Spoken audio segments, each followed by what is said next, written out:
Assalamualaikum warahmatullahi wabarakatuh. Wilujeng tepang deui sareng sim kuring ujang combro. Dinu danget ieu sim kuring bade macakeun deui caritaan dongeng bahasa Sunda anu nyaritakeun ngeunaan nu ngageugeuh legok Kiara. Mangga atuh ka pamiarsa wilujeng didangukeun.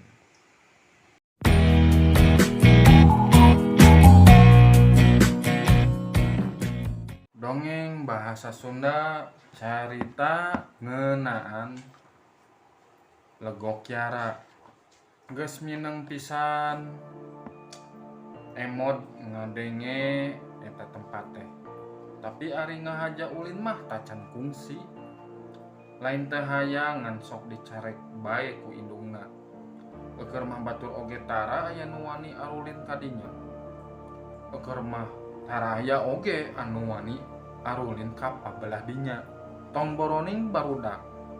Dalah kolot oge langka pisan anu ngalanto ka legok Kiara eta teh. Ceuk bapana cenah di legok Kiara teh loba jurig jeung dedemit. Tempatna sanget jeung geueuman.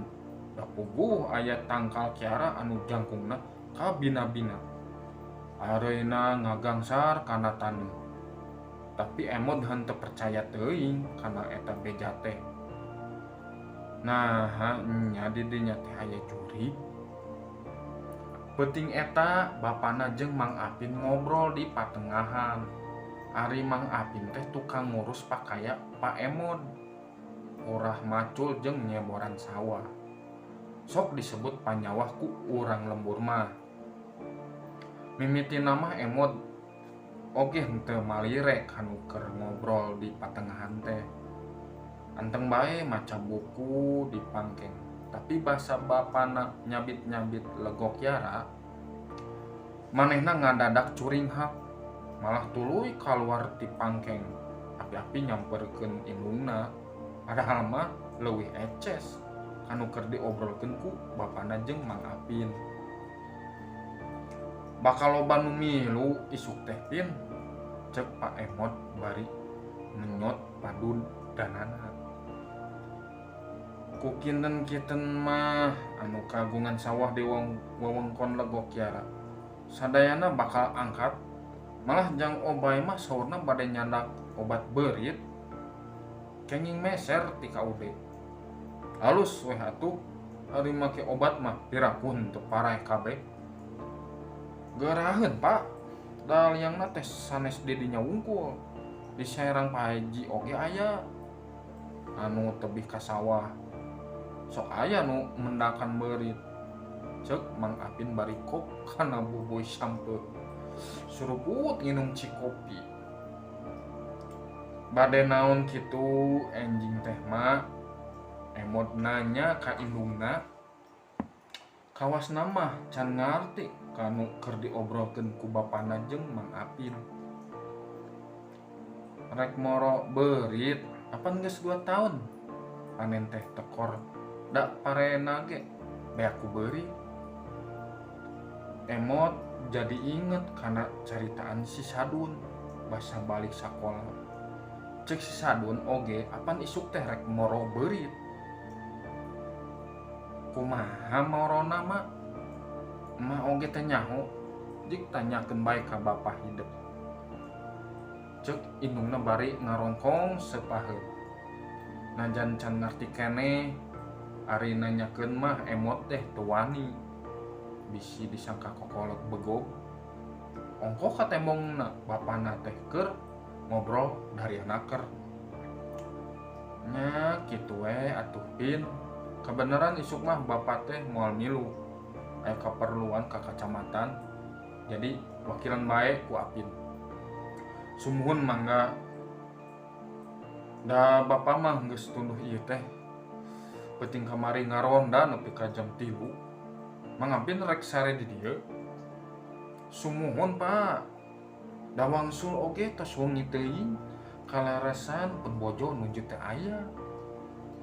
da mondokan nuju kergering nya atuh ame isuk bisa langsung indit Pak Emot terus ngojengkang ka pangkeng tukang dituturkeun ku Emot tah basa indung bapana geus areuweul Emot asa dibere lolongkrang pikeun ngobrol jeung Mang Apin.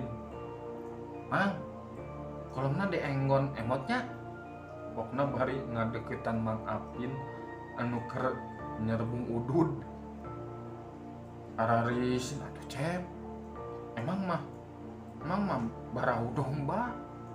Tadi siang apa tos ngamandian domba. Oyas temang, ame Emot aya batur sareng aya nu bade ditaroskeun ieu teh. Mangga upami kitu mah. Oke atuh, Mang bade ngaroris heula panto bilih ku apa teu acan ditulakan. Emot mah gagancangan asup ka pangkeng. Terusnya diakeun angel jeung simbut keur Mang Apin. Najan Mang Apin teh bade gabapana, tapi keur Emot mah taya bedana jeung kakolot sorangan. Ongko cek indungna oge kudu kitu cenah. Ulah kena Mang Apin panyawa. Terus nyarita sangeunahna. Angger bae kudu make tata krama da kasaluhureun. Teu kungsi lila Mang Apin geus abus ka pangkeng, tapi henteu terus ngagoler. Kala kadiuk ditungtung ranjang. Teu acan tunduh Mang mah bilih Cep Emot bade kulem ti payun mah mangga wae. Sareng bilih kasiangan sakola deui. Ah, da abi oge teu acan tunduh. Enjing mah dinten Minggu janten libur sakola atuh Mang. Nya abang geus kolot mun teu inget. Kelas sabaraha ayeuna teh Cep? Kelas 6 Mang. Geuning teh rek kaluar, rek terus ka SLTP meureun nya. Ari kahoyong mah kitu, mung eta we Mang. Sanggah ku tebihna. Apan Encep mah kagungan warga di kacamatan. Matak naon ngiring di ditu. Sumohon pun bapak oge mewarang ngiring di ditu. Menawi lulus kitu oge Mang. Ah, da Encep Emot mah pinter. Sagay upami dugi henteu lulus mah. Emot ngahulang sajongjongan. Manehna hayang buru-buru nanyakeun perkara legok Kiara teh. Tapi kudu kumaha ngamimitianana, kudu tanyakeun naon heula. Enjing teh bade moro beurit Mang. Muhun ngagalaksak pisan atuh da beurit teh. Panen kamari oge hampir henteu kapuluh. Nah nya Mang, disawa bet seueur beurit. Ah, tos kitu kudu nawe meureun. Ngan cenah pangna beurit ngagalaksak teh lantaran sawana minem garing. Garing? Nya apan eta sawah usum-usuman. Sawah tanda hujan disebutna oge. Kacayanana teh lamun aya hujan wungkul, baheula urang lembur kungsi rek nyeun irigasi. Tapi teu saranggupeun, dah kudu ngabendung walungan. Jabaning solokanana oge bakal jauh deui. Teu barogaeun duit keur waragatna. Ari legok Kiara teh palih mana kitu Mang? Rada tebih ti sawah apa mah. Tapi ari tangkal Kiara mah katembong. Geura lamun Encep ngiring ka sawah, ku Mang dituduhkeun. Nah, make teu kenging ameng kadinya. Emot tambah penasaran. Panonna kalakah beuki cenghar, lir ngajarauhan pitundeuheun teh. Mang oge teu terangan ti jaman emang keur budak sok dicarik ulin ka pabelah dinya teh. Cekolot emang harita, lamun aya nu ulin ka legok Kiara, balikna sok tuluy harereeng. Mangga teu saeutik anu terus kasurupan cenah. cenah mah kaancikan nu ngageugeuhna walau alam bener henteu nama nganti saprak dicarek ku kolot emang can kungsi ulin kadinya dugi ka ayeuna nya kungsi ketang basa moro careuh tapi henteu nepi ka handapeun tangkal kiara ukur ti nyerangkeun ti kaang gangan bae kumaha mang kaayaan tempatna emot tetelepek ari katenjona mah geumeunaker di dinya aya tatangkalan kiara jangkung pisan sabudaranana pinuh ku kakayun jeung jujukutan kawas nama pangna nepi ka barala kitu teh alatan eueuh nu pangangguran nyacar diaran teu poe sina ngajejembrung ari tanah palih dinya kaagongan saha emot beuki panasaran pitu neuheun beuki ngajarawan we si emot teh padahal ti lebah garuh ronda geus kadenge sorak kokol 10 kali tuk tuk tuk tuk tuk 10 kali ayeuna mah eueuh nu bogana ngan baheula di lembur Cihaur teh kungsi aya jelema beunghar Bahwirya ngaranna mah hanyakal Bahwirya teh henteu akur jeung batur katambah koretna kabida-bina pagaweana ngarentenkeun buit ceuk beja mah Bahwirya teh muja sabangsaning siluman sangkan manehna jadi jelema beunghar teuing bener ting teu mah mamang mah ngan hiji mangsa aya urang lembur anu manggihan Bahwirya maot di handapeun tangkal kiara teh